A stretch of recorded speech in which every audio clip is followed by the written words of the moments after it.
কোনো আশ্চর্যজনক ঘটনা নয়, সারা রাজ্য জুড়ে একই অবস্থা চলেছে। তৃণমূলের আগ্রাসন থেকে কেউ মুক্ত নয়, সে গ্রামের প্রান্তিক মানুষ হোক কিংবা কোনো বড় ব্যবসায়ী হোক। আজকে পশ্চিমবঙ্গে শিল্প সম্ভাবনাকে ধ্বংস করেছে তৃণমূল কংগ্রেস, এবং অনেক মাঝারি ব্যবসায়ী আছেন যারা পশ্চিমবঙ্গে বিনিয়োগ করতে চান, তারা আসতে পারছেন না বা তারা বিনিয়োগ করার উৎসাহ দেখাচ্ছেন না। এই কারণে কোনো আবেদন করিনি।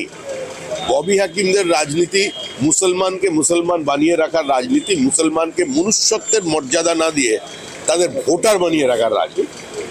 আমরা বলেছি যদি মুসলিম ভাইরা আমাদের ভোট নাও দেন তাহলেও আমরা পশ্চিমবঙ্গের তৃণমূল কংগ্রেসের বিসর্জন ঘটিয়ে দেবো, কিন্তু মুসলমানদের চিন্তা করতে বলেছি এটাই যে ববি হাকিমের মেয়েরা কোন কলেজে পড়েছে, কোন স্কুলে পড়েছে।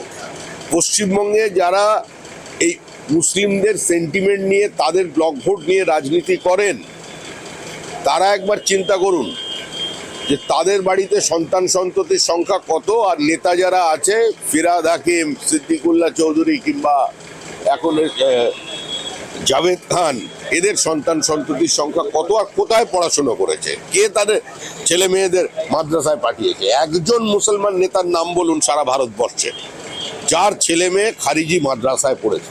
সুতরাং ভোটের সময় তাদের কথা মনে পড়বে, ভোটের সময় মাথায় ফেজ টুপি পরে তারা পৌঁছে যাবে, চলবে না। আর ববি হাকিম তো এরকম ছিলেন না, উনি তো দুর্গা পুজো করেন, উনি তো নামাজি হিন্দু ছিলেন। আমি তো ববি হাকিমকে জানি নামাজি হিন্দু বলে। উনি এত বড় দুর্গা পুজো করেন, আবার তারই সঙ্গে এরকম ধর্মপ্রাণ একজন মুসলমান, ওর এরকম পরিবর্তন হচ্ছে কেন? এটা মুখ্যমন্ত্রী যে রাজনৈতিক দলের গর্ভ থেকে তার দলের জন্ম দিয়েছেন, সেই কংগ্রেস কার্যত ওই ব্রিটিশের শেখানো কথা বিপ্লবীদের চিরকাল সন্ত্রাসবাদী মনে করে এসেছে। কংগ্রেস বিপ্লবীদের মিসগাইডেড প্যাট্রিয়ট বলতো। কংগ্রেস বাংলার সঙ্গে, বাঙালির সঙ্গে, বাঙালি বিপ্লবীদের সঙ্গে বিশ্বাসঘাতকতা করেছে, প্রতারণা করেছে, টেক্সট থেকে তাদের নাম সরিয়ে দিয়েছে।